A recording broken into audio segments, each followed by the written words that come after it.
রাধে রাধে। আজকে আমরা করতে চলেছি ভারতের তোমার ইতিহাস। এর আগের দিনে আমরা যে সমস্ত কোশ্চেন অ্যান্সার লিখিয়েছিলাম তাদের আজকে আলোচনা করব। এই ক্লাসটা জবরদস্ত হতে চলেছে, অবশ্যই ক্লাসটাকে ফলো করুন। আমি বলবো ইতিহাস থেকে আমি যে সমস্ত কোশ্চেন একবার লিখিয়ে দেব, গ্যারান্টি দিয়ে বলছি এর থেকে বাইরে কোশ্চেন আসবে না। বাস শুধু ক্লাসগুলো ফলো করো।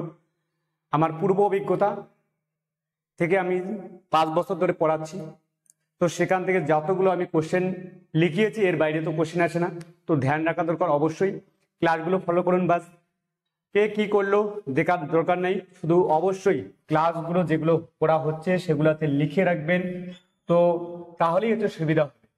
তো আমি আজকে শুরু করতে চলবো 1927 সালে।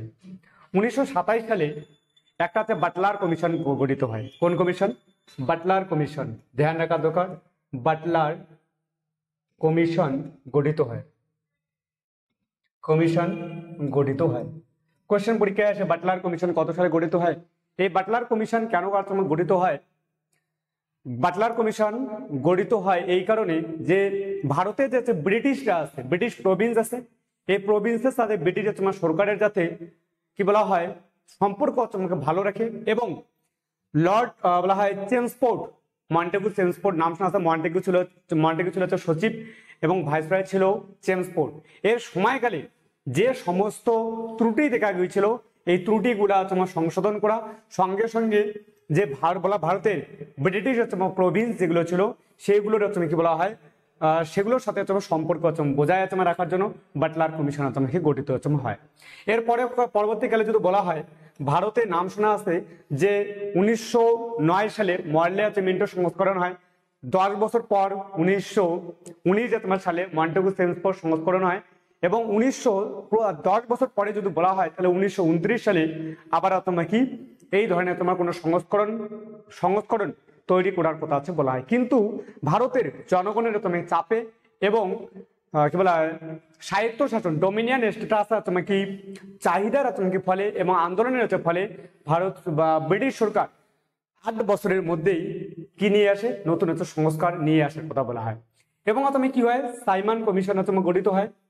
সাইমন কমিশন গঠিত হয়, সবাই জানে কমিশন গঠিত কি হয়। এই সাইমন কমিশন গঠিত হয়।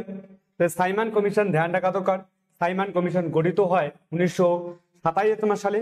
সাইমন কমিশন গঠিত হয় 1927 সালে, কিন্তু ভারতে আসে 1928 সালে। ধ্যান রাখা দরকার এই সময়কালে সাইমন কমিশন যখন তোমার ভারতে এসেছিল এইখানে 7 জন সদস্যই ব্রিটিশ ছিল। 7 জন সদস্য ব্রিটিশ ছিল। এই কারণে ব্রিটিশ ছিল এই কারণে এরা এসেছিল কেবলমাত্র যে ভারতের মানুষের কাছে ক্ষমতা আছে কি না যে তারা শাসন করতে পারে, সঙ্গে সঙ্গে ভারতের জনগণ সংবিধান রচনা করতে পারে কিনা এই সম্পর্কে তারা স্ট্যাটাস তোমাকে দিতে এসেছে সাইমন কমিশন। এই সাইমন কমিশনের পরীক্ষার জন্য ভেরি ভেরি ইম্পর্টেন্ট। 2টা পার্টি, বাকি সমস্ত বলা হয় পার্টি যারা তোমার কি করেছিল বিরোধিতা করেছিল, কিন্তু সাইমন কমিশনে very very important Madras justice party, Madras justice party এবং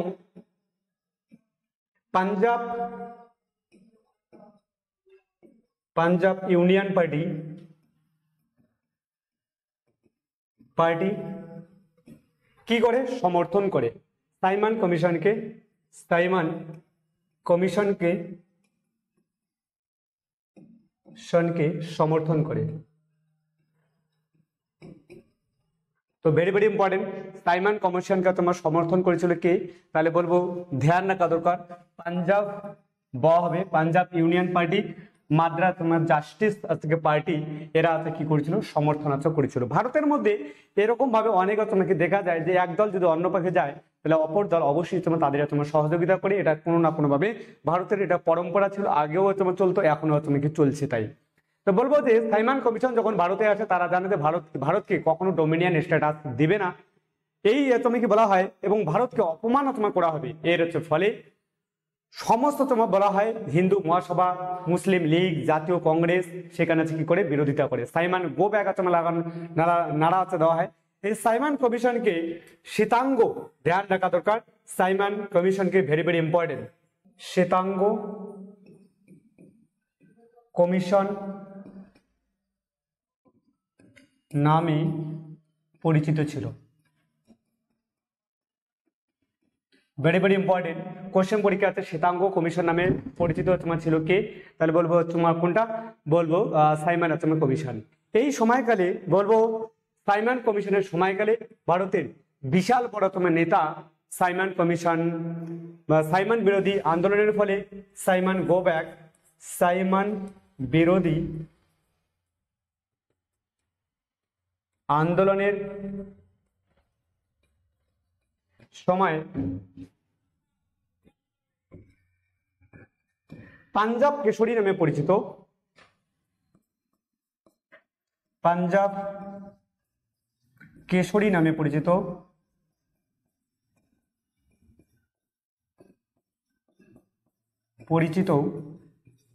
লালা লাজপত রায় মারা চমকে যায়।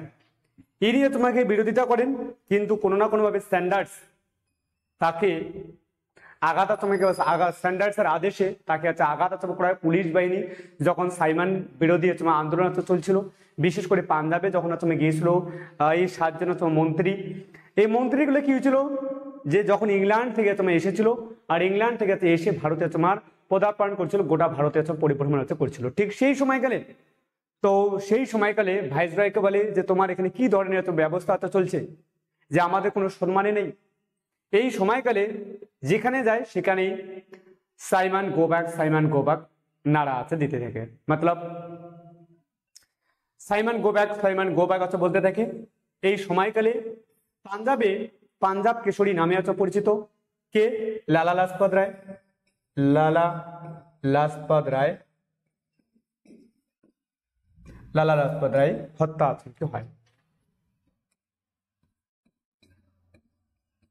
এই সময়কালে যদি বলা যায় পাঞ্জাবে যারা ছিল তারা পাগড়ি পড়তো, আর পাগড়ি পরে তারা ইনকিলাব জিন্দাবাদ এরকম করে আলাদা আলাদা এক একজন এক একটা নারা দিচ্ছিল। অ্যাকচুয়ালি ইনকিলাব জিন্দাবাদ পরবর্তীকালে ভগৎ সিং দিবে। তো এই সময়কালে যখন তারা আন্দোলন করছিল, পুলিশ তাদের এসে লাঠি চার্জ করে, আর লাঠি চার্জ যখন করেছিল ঠিক সেই সময় তার বুকে এবং মাথায় আঘাত লাগে এবং মাথা দিয়ে রক্ত ঝরে এবং 17 দিন পর তিনি মারা যান। 17 দিন পর মারা যান। পাঞ্জাব কেশরী নামে পরিচিত, কোশ্চেন পরীক্ষা আসে পাঞ্জাব কেশরী নামে পরিচিত কে? বলবো পাঞ্জাব কেশরী নামে পরিচিত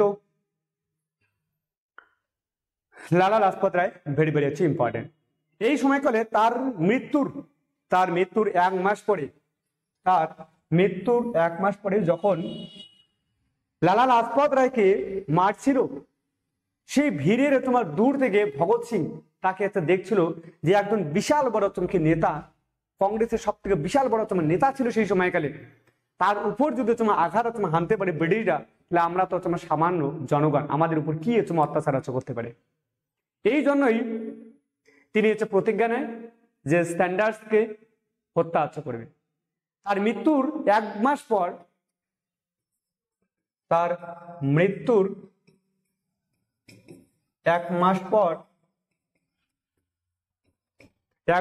ভগৎ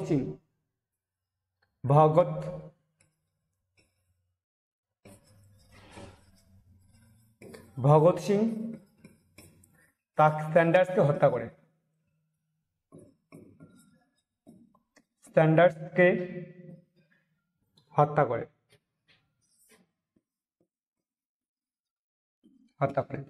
ভেরি ভেরি ইম্পর্টেন্ট। এইটুক জায়গা তোমার ধ্যান রাখা দরকার। এবার আসবো 1928 সালে।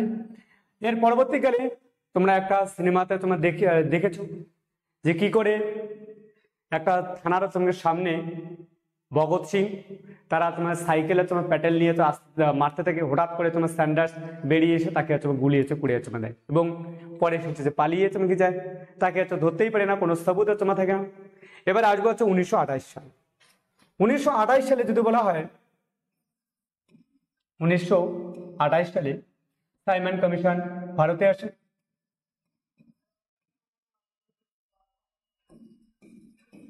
কমিশন ভারতে আসে,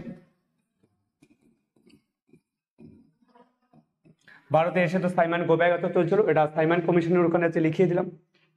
তো এই সময়কালে ধ্যান রাখা দরকার হিন্দুস্তান সোশ্যালিস্ট রিপাবলিক অ্যাসোসিয়েশন কি কি তৈরি ছিল? বেঙ্গল ভলেন্টিয়ার্স, বেঙ্গল বেঙ্গল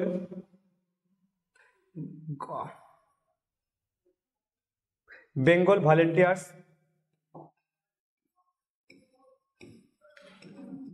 ভলেন্টিয়ার্স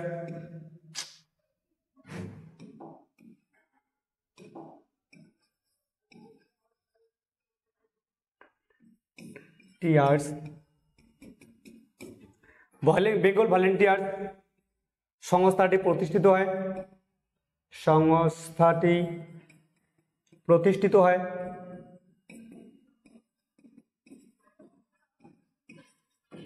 প্রতিষ্ঠিত হয় এই সময়কালে হচ্ছে বলা যায় বেঙ্গল ভলেন্টিয়ার্স প্রতিষ্ঠিত হয়।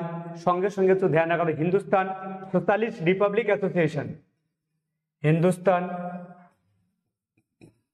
সোশ্যালিস্ট,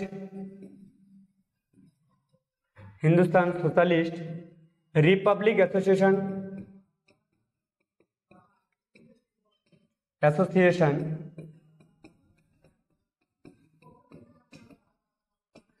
প্রতিষ্ঠিত হয়।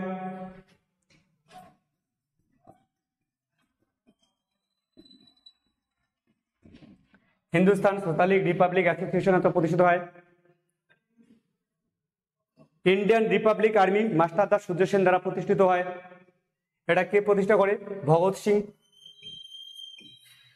ভগৎ সিং প্রতিষ্ঠা করে। বলবো এই সময়কালে যখন হিন্দুস্তান রিপাবলিক অ্যাসোসিয়েশন, এটা যদি বলা পূর্বসূরি সংস্থা হিন্দুস্তান রিপাবলিক অ্যাসোসিয়েশন, চন্দ্রশেখর আজাদ ধ্যান রাখা দরকার অ্যালফ্রেড পার্ক, এলাহাবাদের অ্যালফ্রেড পার্কে বলা হয় এই সময়কালে তাকে হত্যা করা হয়। কাকে হত্যা করা হয়? তাহলে এবারে তো হিন্দুস্তান সোশ্যালিস্ট রিপাবলিক অ্যাসোসিয়েশন প্রতিষ্ঠিত হয়। সঙ্গে সঙ্গে যদি বলা হয় এই সময়কালে রিপাবলিকান আর্মি প্রতিষ্ঠিত হয় মাস্টার দা সূর্য সেন দ্বারা, রিপাবলিকান আর্মি প্রতিষ্ঠিত হয়। ভেরি ভেরি ইম্পর্টেন্ট, মাস্টার দা সূর্য সেন দ্বারা, মাস্টার দা সূর্য সেন দ্বারা Republican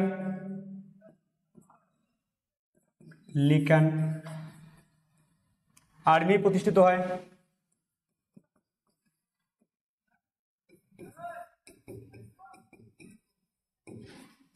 Hindustan socialist Republic association প্রতিষ্ঠিত হয় মাস্টার দা সূর্য সেন দ্বারা, কে বলা হয় রিপাবলিকান আর্মি প্রতিষ্ঠিত হয়। এই সময়কালে যদি বলা হয় Nehru report, very very important, Nehru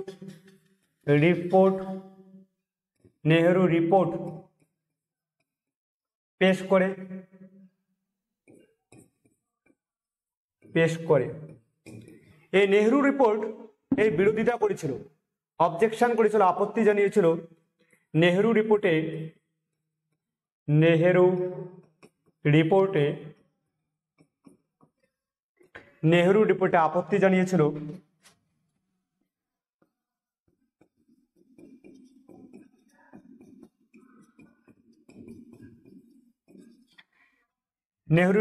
আপত্তি জানিয়েছিল শিখ,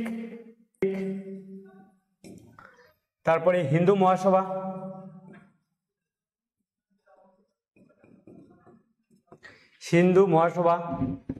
সঙ্গে সঙ্গে মুসলিম লীগ এরা আপত্তি জানিয়েছিল।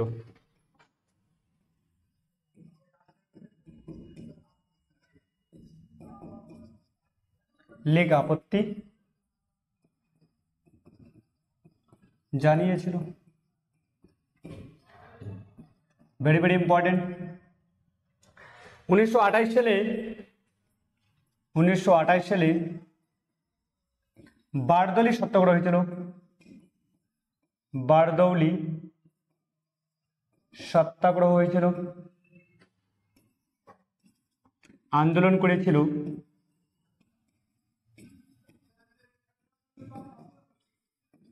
বারদৌলি সত্যাগ্রহ আন্দোলন কে করেছিল? ভেরি ভেরি ইম্পর্টেন্ট হলো, বারদৌলি সত্যাগ্রহ আন্দোলন করেছিল।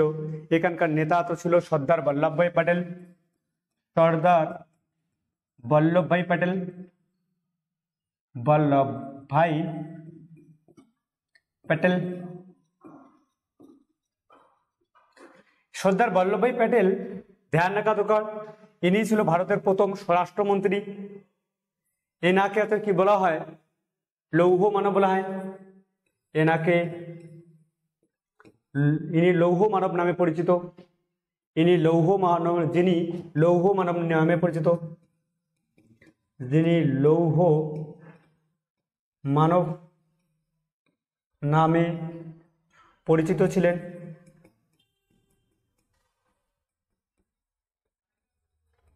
সঙ্গে যদি বলা হয় ভারতের প্রথম স্বরাষ্ট্রমন্ত্রী হলেন তিনি। স্বরাষ্ট্রমন্ত্রী হলেন তিনি। তাহলে যদি বলা হয় যিনি তোমার লৌহ মানব নামে পরিচিত এবং ভারতের প্রথম হচ্ছে স্বরাষ্ট্রমন্ত্রী, এনাকে তো সর্দার উপাধি, এখানেই বলবো মহিলা এবং গান্ধীজি উভয়টাকে তোমার সর্দার উপাধিতে ভূষিত তোমার করেন। তাহলে 1928 সালে এই গেল তোমার কাহিনী, ভেরি ভেরি ইম্পর্টেন্ট। এবার আসবো হচ্ছে 1929 সালে। লেখো এবার 1929 সাল। এখানে কি হয়? 1929 সাল, এই 1929 সালে ভগৎ সিং, বটুকেশ্বর দত্ত এবং সুখদেব, চন্দ্রশেখর আজাদ, এরা তোমার কি হয় এই সময়কালে ধ্যান রাখা দরকার যে নতুন একটা তোমার সংগঠন তৈরি করে হিন্দুস্তান সোশ্যালিস্ট রিপাবলিক অ্যাসোসিয়েশন। এই হিন্দুস্তান সোশ্যালিস্ট রিপাবলিক অ্যাসোসিয়েশনের সদস্য সংখ্যা কম। তো এরা করছিল কি কোনো না কোনোভাবে তাদের সংগঠনটা বৃদ্ধি করা দরকার। তাদের কাছে টাকা পয়সা কম ছিল, তারা বুদ্ধি খাটে যে পাবলিক সেফটি বিল ভারতের কেন্দ্রীয় আইনসভায় পাস হচ্ছিল, পাবলিক সেফটি বিল, আর এরিয়া তোমার বিরোধিতা করছিল। এবং তোমার তাহলে লিখতে হবে কি যে 1929 সালে কি হয়েছিল? Very very important, Bhagat Singh,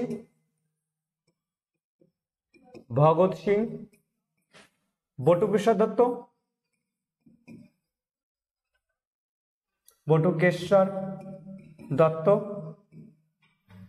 এবং সুখদেব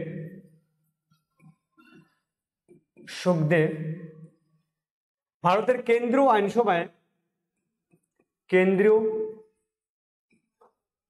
আইনসভায় প্রবেশ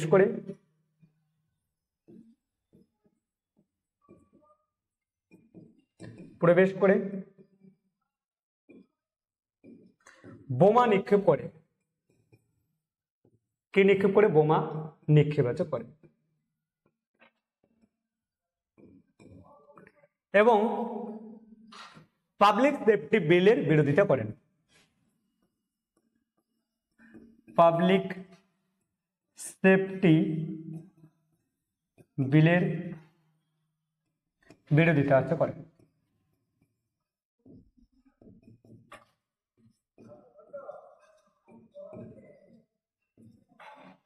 তাহলে পাবলিক সেফটি বিলের বিরোধিতা করেন এবং তারা কেন্দ্রীয় আইনসভায় প্রবেশ করার পর যে তারা জানে যে এক পাশে যদি আমরা কোনো না কোনোভাবে কেন্দ্রীয় আইনসভায় প্রবেশ করি এবং বোমা নিক্ষেপ করি তাহলে আমাদের নাম পেপারে উঠবে এবং আমাদের যে নতুন তোমার সংস্থা আছে, যে সংগঠন আছে হিন্দুস্তান সোশ্যালিস্ট রিপাবলিক অ্যাসোসিয়েশন, এটা প্রচার তোমার ফ্রিতে হয়ে যাবে।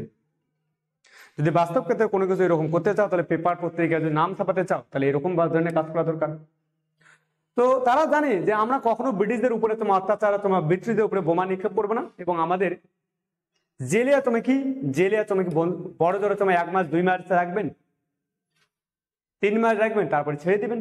আমরা আমাদের সংগঠনটাকে মজবুত করবো। কিন্তু তারা এতটা ভাবতেই পারে নাই যে তাদের এই ঘটনার জন্য তাদের ফাঁসি হয়ে যাবে। কিন্তু তবু তারা হাসি মুখে তোমার শেষ পর্যন্ত মৃত্যু কি বরণ করেন। এবং তুমি কি করে তিনি কেন্দ্র আইনসভায় প্রবেশ করে ফাঁকা ফাঁকা জায়গায় বোমা নিক্ষেপ করে এবং বলে ব্রিটিশরা কানে কি শুনে কম বয়েরা। এই জন্য কি হয়, তাদের উপর হামলা না করে বোমা মাঝখানে ফেলা হইলো, যাতে তারা শুনতে পায় ভারতের যে কথা, ভারতের যে দাবি, এই দাবি তোমাকে শুনতে পায়। তো এরই তোমাকে জন্য পাবলিক সেফটির বিরোধিতা করে এবং ইনকলাব জিন্দাবাদ স্লোগান তোমাকে দিয়েছিলেন।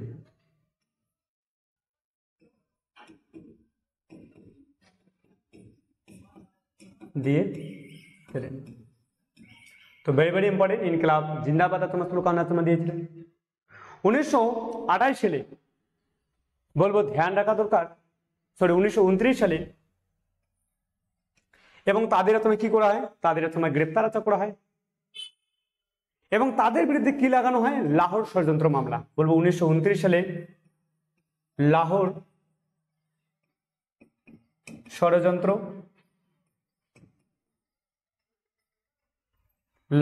ষড়যন্ত্র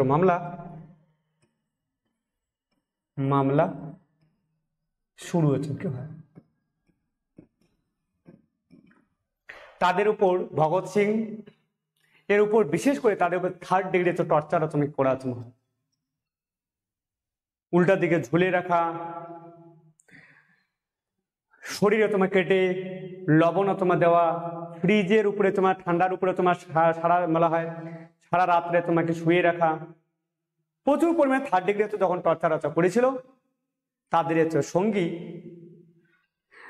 তারা সেই রকম যন্ত্রণা দেখে তারা ভগৎ সিং এর নাম কি বলে কি দেয় যে ইনি কোনো না কোনো ভাবে স্যান্ডার্সকে কি মেরেছিলেন এবং প্রচুর পরিমাণে অভিযোগ দিয়ে, মিথ্যা অভিযোগ দিয়ে সাজিয়ে ভগৎ সিংকে শেষ পর্যন্ত ফাঁসির কাঠগড়ায় দাঁড়িয়েছে তুলে।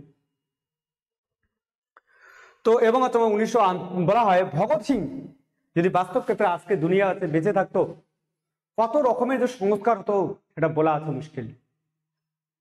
ভগৎ সিং বলছে ভারতের স্বাধীনতা, আজকালকার যে স্বাধীনতা আছে ভারত বাস্তব ক্ষেত্রে এরকম স্বাধীনতা চায়নি।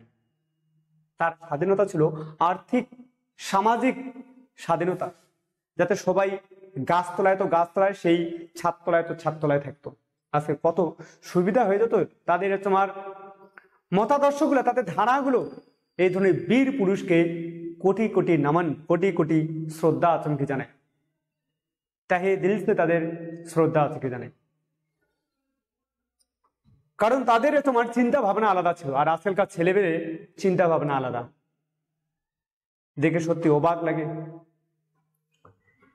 তো 1928 সালে মিরাট ষড়যন্ত্র মামলা, দেখো 1929 সালে মিরাট ষড়যন্ত্র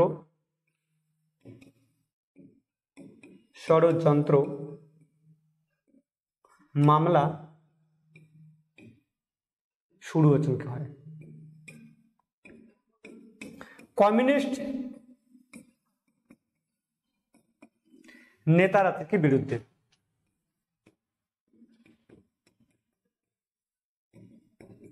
কমিউনিস্ট নেতার বিরুদ্ধে 33 জন নেতাকে মিরাট ষড়যন্ত্র মামলায় তাদের কি বলা হয়, যারা ভারত থেকে কমিউনিস্ট আদর্শ নেওয়ার জন্য রাশিয়া গিয়েছিল তাদেরকে গ্রেপ্তার করা হয়।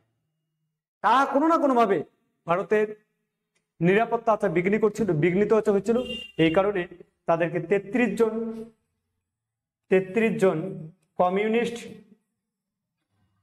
কমিউনিস্ট নেতাকে গ্রেপ্তার করে।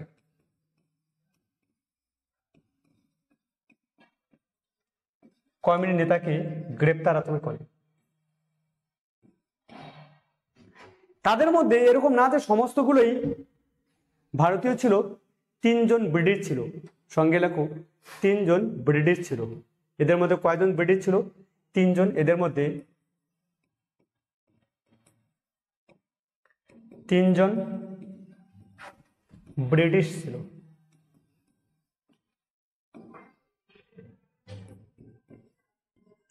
নাম যদি বলা হয় ফিলিপ স্প্যাট, একজনের নাম এসে ডাঙ্গে, ফিলিপ স্প্যাট, এসে ডাঙ্গে,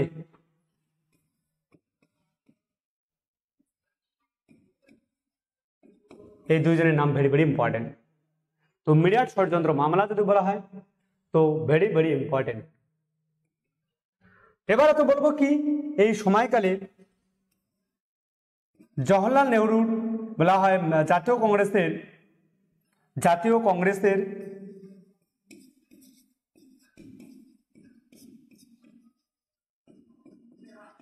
লাহোর অধিবেশনে, ভেরি ভেরি ইম্পর্টেন্ট,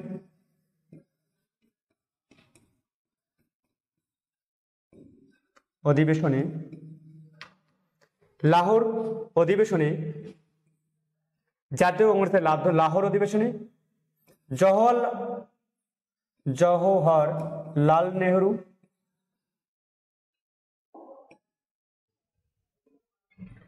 জওহরলাল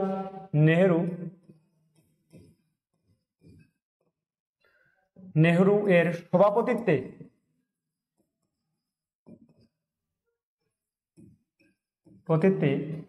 পূর্ণ স্বরাজের দাবি জানানো হয়। এরা এতদিন ধরে চলছিল যে আমাদের ডোমিনিয়ন স্ট্যাটাস দাও, অর্থাৎ হোম রুল হচ্ছে আমার দরকার। হোম রুল বলতে যেমন যদি বলে একটা দেশ হচ্ছে, নাম তোমার শোনা আছে স্কটল্যান্ড। স্কটল্যান্ডে ব্রিটিশরা তুমি কি করছো, তাদের শাসন করছিল, কিন্তু সেখানকার বিদেশ আর্থিক যেগুলো গুরুত্বপূর্ণ বিষয় সেগুলো ব্রিটিশরা তো দেখাশোনা করতো, আর বাকি যে সমস্ত আইন বানানোর প্রয়োজন হতো সেই দেশের জনগণের হচ্ছে বানাতো। তো ঠিক একই রকম এর আগে তোমার ডোমিনিয়ন স্ট্যাটাস চায়, হোম রুল চায়, কিন্তু এর পরবর্তীকালে জওহরলাল নেহরু বলে রাভি নদীর তীরে রং বর্ণিত তোমার পতাকা উত্তোলন করে এবং পূর্ণ স্বরাজের দাবি জানায়। অধিবেশনে জাতীয় কংগ্রেসের লাহোর অধিবেশনে জওহরলাল নেহরু দাবি জানায়। এরপরে আসবো 1929 সালে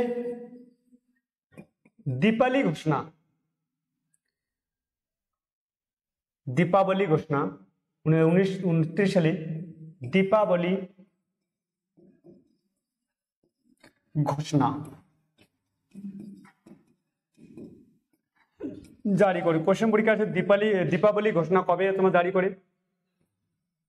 এই দীপাবলি ঘোষণায় কি, যে দীপাবলি ভারতের একটা উৎসব, সেই উৎসবে ভারতে উজ্জ্বলময় তোমার চারদিকে আলোয় আলোয় হচ্ছে ভরে তোলে।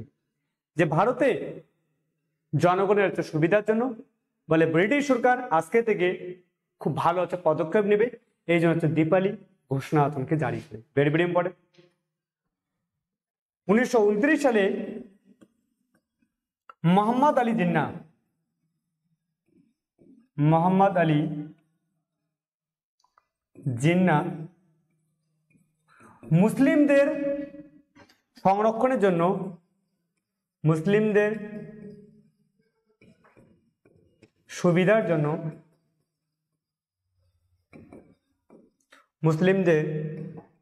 জন্য, 14 দফা দাবি জানানো হয়। 14 দফা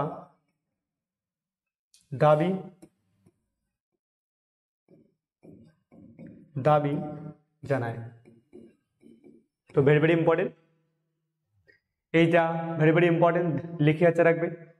চলে আসবো আমরা 1930 সালের কাহিনী। 1930 সালে যদি বলা হয় অনেক ঘটনা হয়েছিল। 1930 সালে বলে এই সময় গান্ধীজি কি করেছিল, 1924 সালের পর থেকে 1930 সালের মাঝখানে গান্ধীজি অনেক সমাজ সংস্কারের কাজ করেছিল। বড় ইউপিএসসি তোমার কোশ্চেনে আসে যে গান্ধীজি কন্টিনিউলি কখনো বলা হয় একটার পর একটা আন্দোলন করেন নাই। গান্ধীজি জানেন যদি পরপর আন্দোলন করে যাই এবং সেই আন্দোলনগুলো যদি ব্যর্থ হয় তাহলে মানুষ কি তাকে দোষারোপ করবে, তার প্রতি বিশ্বাস উঠে যাবে। এই কারণে গান্ধীজি কি করেছিল, এর মাঝখানে অনেক সমাজ সংস্কারের কাজ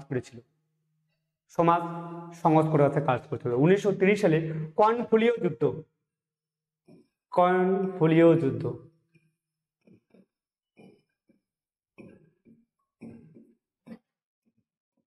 যুদ্ধ, ভেরি ভেরি ইম্পর্টেন্ট। 1930 সালে ডান্ডি মার্চ, 1930 সালে ডান্ডি মার্চ হয়েছিল। এই ডান্ডি মার্চ যদি বলা হয়, বলবো বিহার বলা হয় গুজরাটের সবরমতী আশ্রম থেকে, গুজরাটের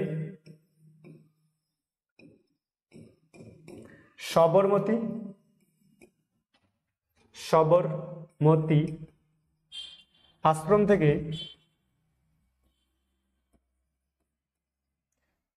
230 কিলোমিটার দূরে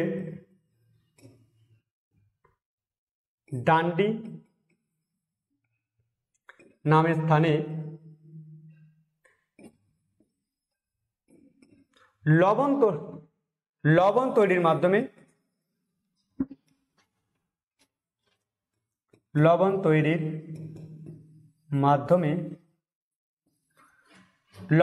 মাধ্যমে আইন অমান্য আন্দোলন শুরু করেন। আইন অমান্য আন্দোলন শুরু করেন।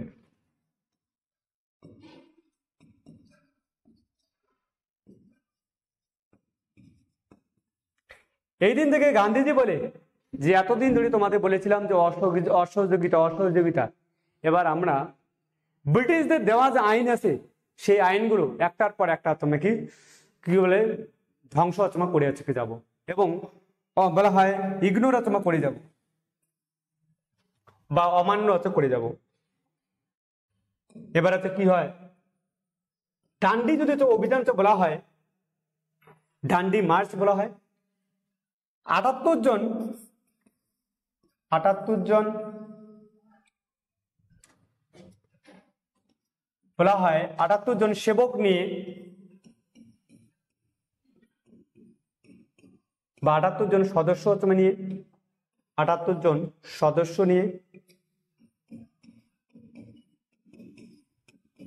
নিয়ে 12ই মার্চ যাত্রা ডান্ডি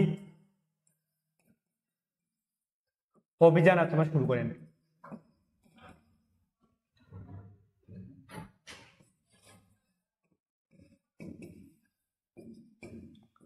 এবং 24 দিন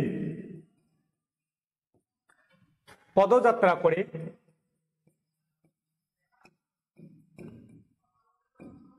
প্রতিদিন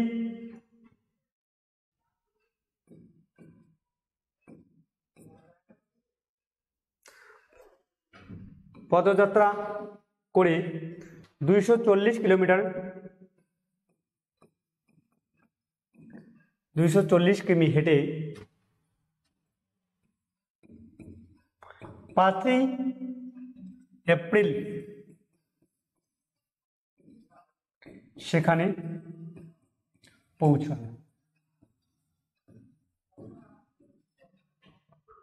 গান্ধীজি 6ই এপ্রিল গান্ধীজি আইন অমান্য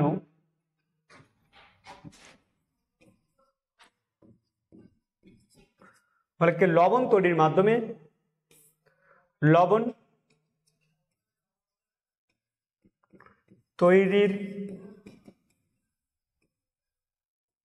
মাধ্যমে আইন অমান্য আন্দোলন শুরু করেন।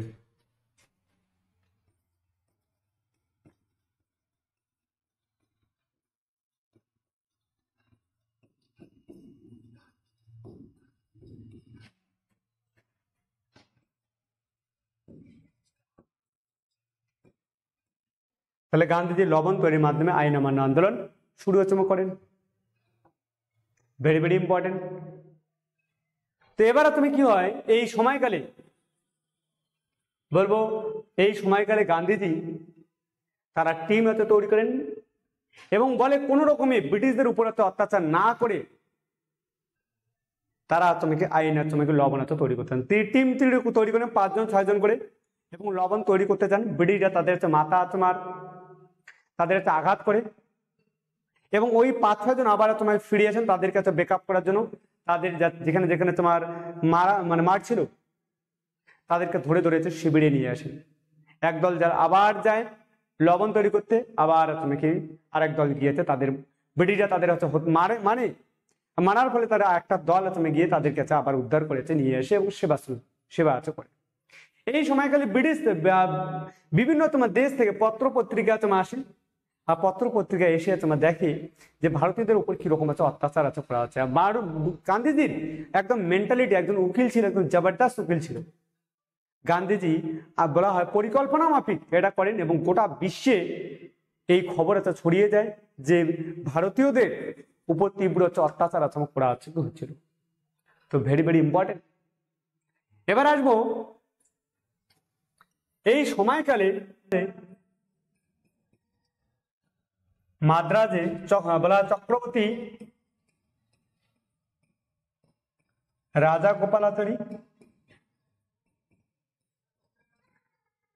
গোপালাচারী আইন অমান্য আন্দোলন এ তোমাকে নেতৃত্ব দেন।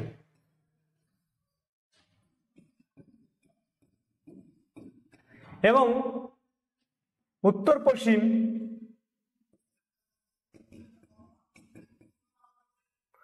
পশ্চিম সীমান্তে খান আব্দুল গফ্ফর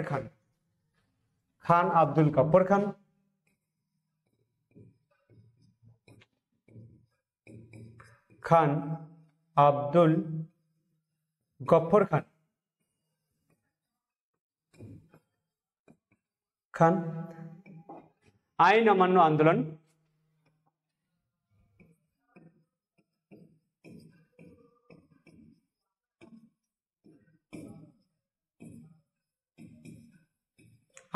আন্দোলন এর নেতৃত্ব দেন।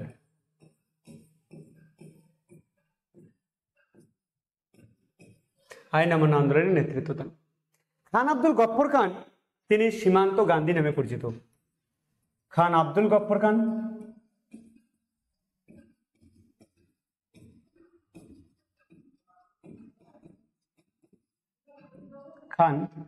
সীমান্ত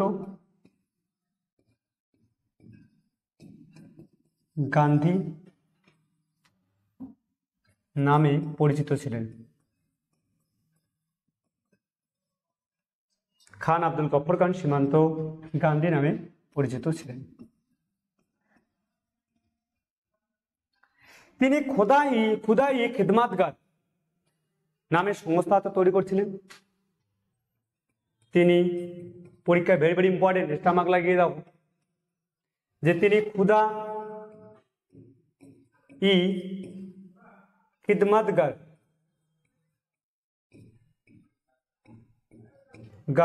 নামে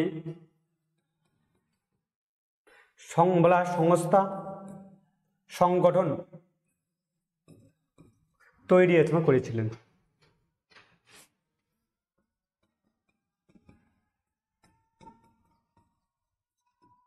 খুদাই খিদমাতগার, তার যদি বলা হয় তারা সবসময় লাল ড্রেস পরতো, এই জন্য লাল কুর্তা বাহিনী নামে পরিচিত। তার সদস্যরা লাল কুর্তা বাহিনী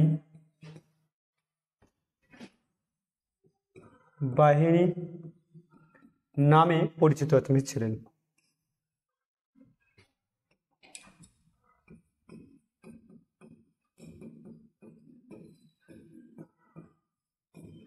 লাল কুর্তা বাহিনী নামে পরিচিলেন। Very very important. খুদাই খিদমাতগার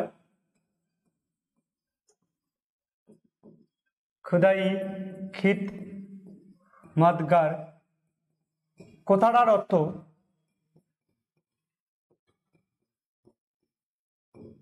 ঈশ্বরের সেবক।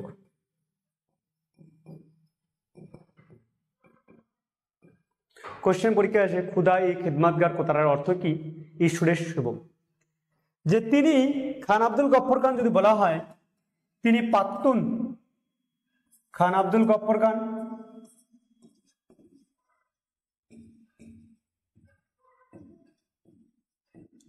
খান তিনি পাখতুন নামে একটি পত্রিকা প্রকাশনা করেন। পাখতুন নামে একটি পত্রিকা প্রকাশনা করেন।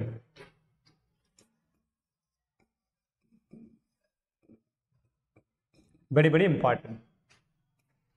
এবং শেষ পর্যন্ত 1905 সালের পরবর্তীকালে তিনি পাখতুনিস্তান নামে বলা হয় পাঠানদের জন্য একটি কি বলা হয় একটি নতুন রাজ্য গঠনের কথা আজকে বলেছিলেন। ইনি 14 বছর তোমার জেলে ছিলেন এবং তা সত্ত্বেও গান্ধীজির আদর্শকে ফলো করতেন। তো ভেরি ভেরি ইম্পর্টেন্ট, খুদা ই খিদমাতগার। এবার আসবো বলা হয় এই আইন অমান্য আন্দোলনে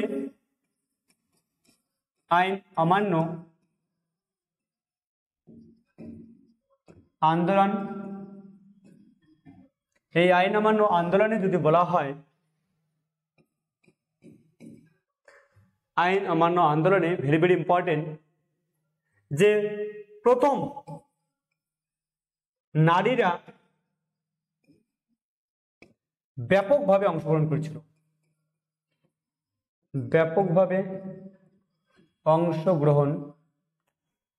নারীরা ব্যাপকভাবে অংশগ্রহণ করেছিল।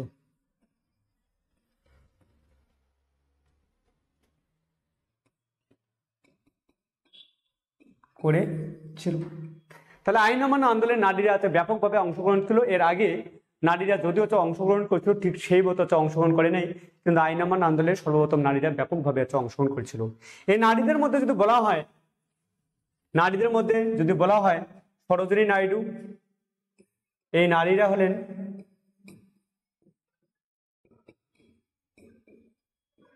সরোজিনী নাইডু,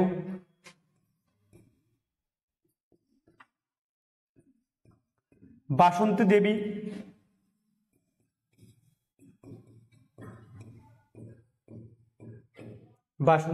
দেবী। Very very important. এই সময়কালে 1930 সালে যদি বলা হয় ধর্ষণার লবণগোলা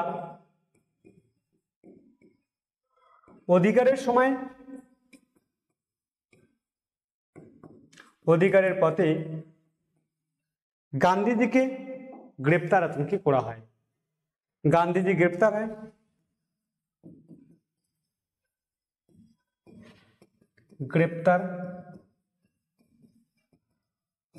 হয়। লবলায় যখন গান্ধীজি ধর্ষণার লবণগোলা অধিকার করতে গিয়েছিলেন, ঠিক সেই সময় কি হয় বলে গান্ধীজি গ্রেপ্তার হয়। গান্ধীজি যখন গ্রেপ্তার হয়, ধ্যান রাখা দরকার আব্বাস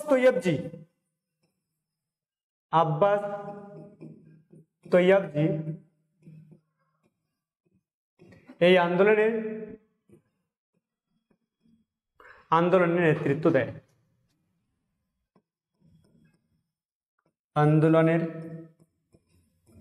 নেতৃত্ব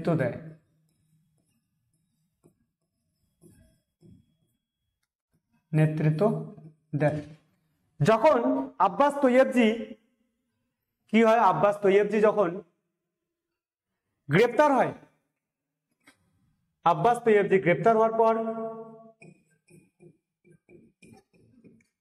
তৈয়বজির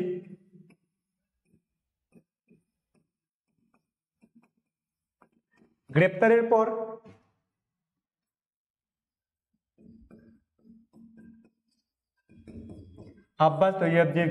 পর সরোজিনী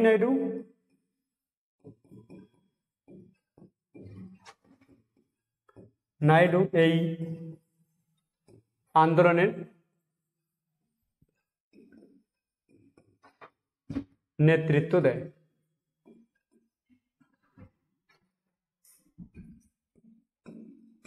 তো ভেরি ভেরি ইম্পর্টেন্ট যে আইন অমান্য আন্দোলন, এই আইন অমান্য আন্দোলন যদি বলা হয় শেষে 1934 সালে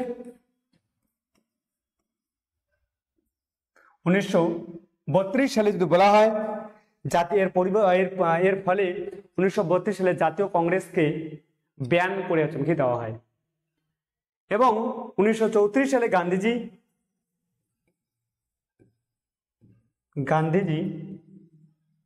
এই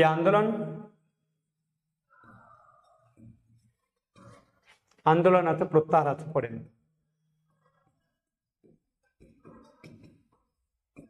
ভেরি ভেরি ইম্পর্টেন্ট।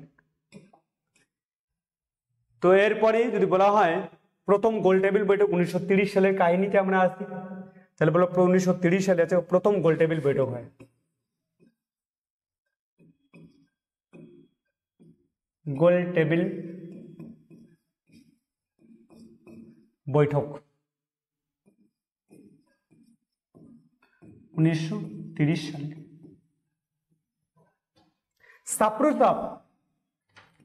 সাপ্রুসাপ এই গোল টেবিল বৈঠকে যদি বলা প্রথম গোল টেবিল বৈঠকে অংশগ্রহণ করে, বলবে এই গোল টেবিল বৈঠকে জাতীয় কংগ্রেস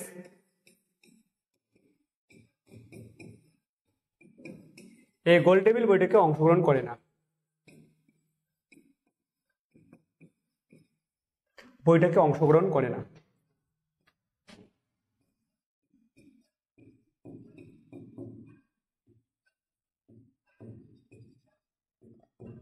তাহলে কারা করে? হিন্দু মহাসভা ও মুসলিম লীগ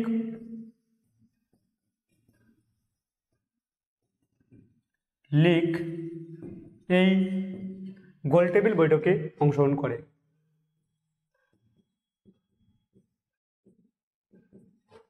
টেবিল বৈঠকে অংশগ্রহণ করে।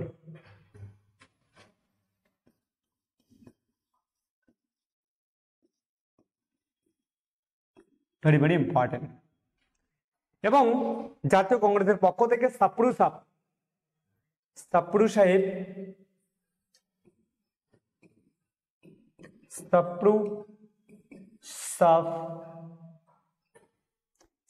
সাহেব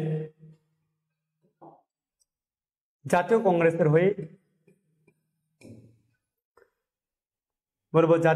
হয়ে এই বৈঠকে অংশগ্রহণ করে।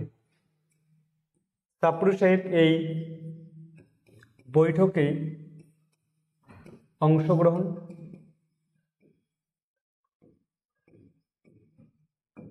করে। আজকে ভিডিওটা লম্বা হয়ে যাচ্ছে। আজকে এর পরের দিনে আমরা কি পড়বো দেখো 1930 সালে। 1930 সালে যদি বলা হয় তাহলে আমরা পড়বো 1930 সালের 26শে জানুয়ারি দিনটিকে পরাধীন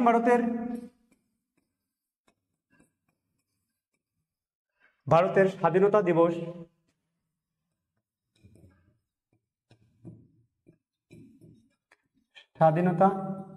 দিবস হিসেবে পালন করা হয়।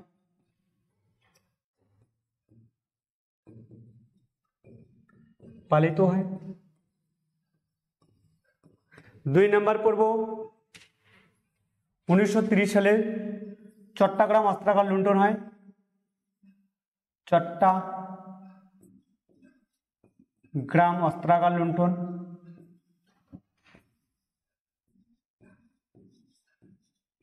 লুণ্ঠন হয়। 3 নম্বরে আমরা কি করবো? অলিন্দ যুদ্ধ।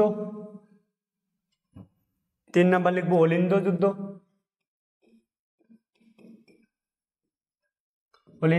আমরা পরের দিন পড়বো। অলিন্দ যুদ্ধ হয়। 4 নম্বরে তুমি কি করবো? তাহলে প্রথম গোল টেবিল বৈঠক গেল, চট্টগ্রাম অস্ত্রাগার লুণ্ঠনটা তুমি গেল, অলিন্দ তুমি কি যুদ্ধ তুমি কি গেল। এই সময়কালে পাহাড়তলির নাম শোনা আছে। কর্ণফুলির তুমি কি যুদ্ধ, ভেরি ভেরি ইম্পর্টেন্ট। এইখানে তুমি কি পড়বো আমরা? কর্ণফুলির যুদ্ধ।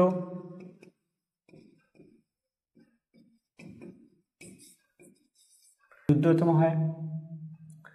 তারপরে এই সময়তে পড়বো 1930 সালে বিষ্ণু দিগম্বর, রঘুপতি রাঘব রাজারাম, রঘুপতি রাঘব রাজারাম গানটি তুমি লিখেছিলেন।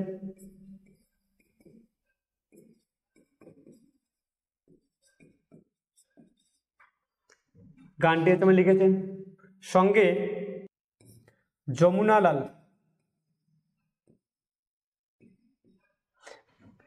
যমুনালাল ছিল বিশাল বড় একজন, বলা হয় ধনবান লোক, যিনি জাতীয় কংগ্রেস কাছে ফান্ড করছিলেন। যমুনালাল জেলে চমকে যায়। এগুলো বিশেষ করে WBCS এক্সামে তোমার আসে। তো যাই হোক, এটা হচ্ছে পরবর্তীকালে পড়বো 1931 সালে পড়বো দিল্লি প্যাক, ভগৎ সিং এর হচ্ছে ফাঁসি, তারপরে তোমার বলবো কি বলা হয়, পড়বো আমরা ভারতের বলা হয় ফান্ডামেন্টাল রাইট, 1931 সালে হচ্ছে কাহিনী আছে পড়বো। তো পরের দিকে হচ্ছে মার ক্লাসগুলো আমরা এইগুলো হচ্ছে পড়বো। তো আজকের ভিডিওটা এই পর্যন্ত।